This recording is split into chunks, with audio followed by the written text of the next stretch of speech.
गाड़ी पर भी ज़कात निकालना ज़रूरी है या नहीं? यानी अगर किसी शख्स के पास गाड़ी है और एक गाड़ी नहीं बल्कि बहुत सारी गाड़ियाँ हैं, ट्रक वगैरह हैं, तो उन सारी गाड़ियों पर भी ज़कात जो है निकालना ज़रूरी है या ज़रूरी नहीं है? चूँकि गाड़ियों के हवाले से बहुत सारे लोग परेशान होते हैं कि ज़कात कैसे निकालें, उसकी कमाई पर निकालें। कुछ फाइनेंस की सूरत में भी पैसा बाकी होता है, जिसे मक़रूज़ कह लिया जाए कि 24-25 लाख की जो है गाड़ी रहती है, तो 1-2 लाख रुपए जो है जमा करके और निकाल लेते हैं गाड़ी को। उसके बाद जो है कमाते हैं, तो फाइनेंस की सूरत में पैसा हर मंथ जो है भरना पड़ता है। तो यानी किन गाड़ियों पर ज़कात है और किन गाड़ियों पर ज़कात नहीं है, इंशाअल्लाह आज हम बात करेंगे और मुझे उम्मीद है कि ये सारी बातें आप समझ पाएँगे। तो हम इसकी 3 सूरत बनाते हैं, यानी गाड़ियों की हम 3 सूरत बनाते हैं। पहली सूरत तो ये कि किसी के पास गाड़ी है, मोटरसाइकिल या जो है कार वग़ैरह है, जिससे वो खुद चलता है। क्या है? खुद चलता है, यानी ये इस गाड़ी की उसे हाजत है। जिस गाड़ी से ज़ाहिर-सी बात है वो चलता है, उसके घर के लोग चलते हैं, तो वो हाजत में शुमार है। तो अब जो पहली सूरत है, यानी जिसे वो खुद यूज़ करता है, तो अब इस पर ज़कात नहीं है, चूँकि वो हालत असलिया में वो गाड़ी आ जाएगी। तो जिसे वो खुद यूज़ करता है या उसके घर वाले यूज़ करते हैं, कहीं आना-जाना हुआ, तो इस पर ज़कात नहीं है। इसी तरह से वो गाड़ी जो भाड़ा वग़ैरह पे चलाता है, जैसे ट्रक है, यहाँ का माल वहाँ पहुँचाए, वहाँ का माल वहाँ पहुँचाए। इसी तरह से बस वग़ैरह है, यहाँ का माल वहाँ पहुँचाए, वहाँ का माल वहाँ पहुँचाए।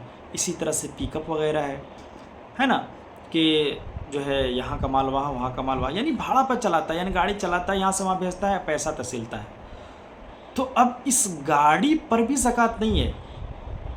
सुनिएगा, इस गाड़ी पर भी ज़कात नहीं है, बल्कि इस गाड़ी के जो है कमाई पर ज़कात है। इस बात को समझिएगा कि जो है फॉर एग्ज़ाम्पल 15 लाख की जो है पिकअप है ना? तो अब 15 लाख पे आपको ज़कात नहीं निकालना है, बल्कि उस गाड़ी से जो आप भाड़ा की सूरत में रुपए पैसे कमा रहे हैं ना, तो उसकी कमाई पर ज़कात निकालना है। तो ये 2 सूरत बन गई। एक तो ये कि जो है अगर आपके पास गाड़ी है, उस गाड़ी से आप खुद चलते हैं या आपके घर के लोग चलते हैं, तो इस पर ज़कात नहीं। इसी तरह से अगर भाड़े पे आप गाड़ी चलाते हैं, तो उस गाड़ी पर नहीं है, बल्कि उस गाड़ी की कमाई पर ज़कात है ना? अब इसको कैसे निकालना, ये भी अभी मैं बताऊँगा। अब तीसरी सूरत ये थी कि आपके पास गाड़ी है, लेकिन आप गाड़ी का कारोबार करते हैं, यानी आपके पास बिजनेस है।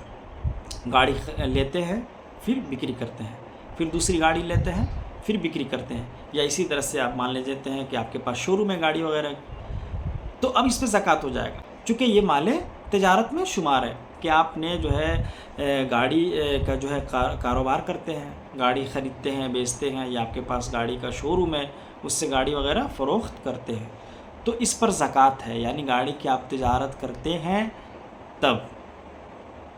तो अब 3 सूरत बनी थी। तो पहली सूरत तो ये कि आप यूज़ खुद करते हैं, तो उस पर ज़कात नहीं। दूसरी सूरत ये कि आप भाड़े पे चलाते हैं, तो इस पर भी ज़कात नहीं, बल्कि उसके कमाई पे ज़कात है। तीसरी सूरत ये कि आप जो है गाड़ी वगैरह का बिजनेस करते हैं, ख़रीदते हैं, बेचते हैं, तो उस पर ज़कात है। अब रह गई बात जो दूसरी सूरत थी कि भाड़े पे जो गाड़ी चलाते हैं, तो उसकी कमाई पर ज़कात है। तो उसकी कमाई से हम ज़कात कैसे निकालेंगे? चूँकि यहाँ पे ये देखा जाता है कि जो है 10-12 लाख की गाड़ी होती है, 1-2 लाख रुपए दे करके और जो है लोग गाड़ी निकाल लेते हैं। अब निकालने के बाद ज़ाहिर सी बात है कि वो मक़रूज़ तो ही है। 1 लाख रुपए दिए, 10 लाख की गाड़ी है, तो 9 लाख वो मक़रूज़ हैं, जो है हर मंथ जो है किस्त की सूरत में उन्हें पैसा भरना पड़ता है। तो अब जो है उसकी कमाई पर निकालना है, तो अब कैसे निकालें? जो है इसकी ज़कात कैसे निकालें? जो गाड़ी भाड़ा पे चलती है, उस गाड़ी की ज़कात कैसे निकालें? तो बिल्कुल आसान तरीक़ा है, और वो तरीक़ा ये है कि जो है आपकी गाड़ी से मंथली कितना पैसा हो जाता है, इस चीज़ को आप देखें। कि यानी जो है फॉर एग्ज़ाम्पल आप अपनी गाड़ी से भाड़ा के तौर पर हर महीने 20,000 रुपये कमाते हैं। क्या कमाते हैं? 20,000 रुपये कमाते हैं। अब पूरे साल में आप कितना कमाएँ, है ना? पूरे साल में आप कितना कमाएँ? अब उन सारी चीज़ों को कैलकुलेट कर मिला लेना है। तो अगर 20,000 एक महीने के एतबार से है तो एक साल में 2,40,000 रुपया होता है।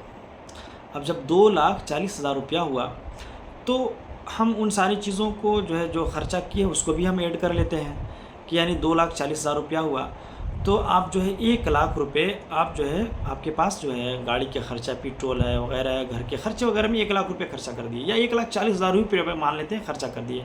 अब आपके पास महज बचा साल गुजरने के बाद 1,00,000 रुपये। कितना बचा? 1,00,000 रुपये। उसको भी हम हटा देते हैं, चलिए 50,000 रुपया और ऐड कर लेते हैं कि आप यानी 1,90,000 रुपया जो है ख़त्म कर दिए।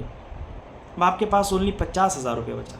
अब जो 50,000 रुपया बचा है तो चूँकि हमारी गाड़ी वो फाइनेंस की सूरत में भी है, चूँकि हर महीना जो है किस्त भी कटता है, तो 50,000 रुपया बचा है तो उस 50,000 को आप जो है हिसाब में रखें। इसी तरह से कुछ आपके पास नकद पैसा भी है, सोना चांदी भी है, तो इन तमाम पैसों को हम मिला लेते हैं। तो 50,000 इधर से हो गया, अब 10-20,000 50,000 का सामान इधर से भी हम मान लेते हैं। 50,000 का सामान हम सोना चांदी की सूरत में भी हम मान लेते हैं। तो सोना चांदी की सूरत में जब हम मान लिए तो कुल मिलाकर के 1,00,000 रुपये मेरे पास, थोड़ी देर के लिए मानते हैं कि 1,00,000 रुपया हो गया।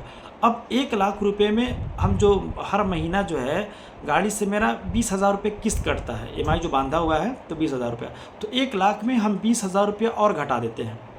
तो जब 20,000 हम घटा देते हैं तो मेरे पास कितना पैसा बचा? वो 80,000 रुपये बचा।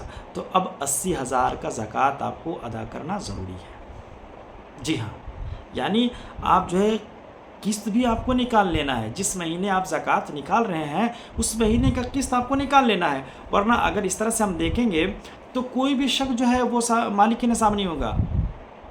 अगर वो जो है 10 लाख की गाड़ी निकाला, 1,00,000 रुपये जमा करके वो निकाल लिया, हर महीने 20,000 नहीं बल्कि हम तो कम से कम में जोड़े हैं, लेकिन अगर जो है गाड़ी अगर वो निकालता है 10 लाख की गाड़ी तो हर महीने वो 20 नहीं कमाएगा, उससे प्लस कमाएगा बचत की सूरत में। तो क्या है कि सारी चीज़ों की कटौती करने के बाद यानी आपको जो है EMI भी पे करना है और जो है आप घर में ख़र्चा वगैरह हो रहा है, उन सारी चीज़ों को भी कटौती करनी है और सारे पैसों को मिलाकर कि जो पैसा आपके पास बचा है एक साल गुजरने के बाद, उन्हीं पैसों पर ज़कात है दोस्तों।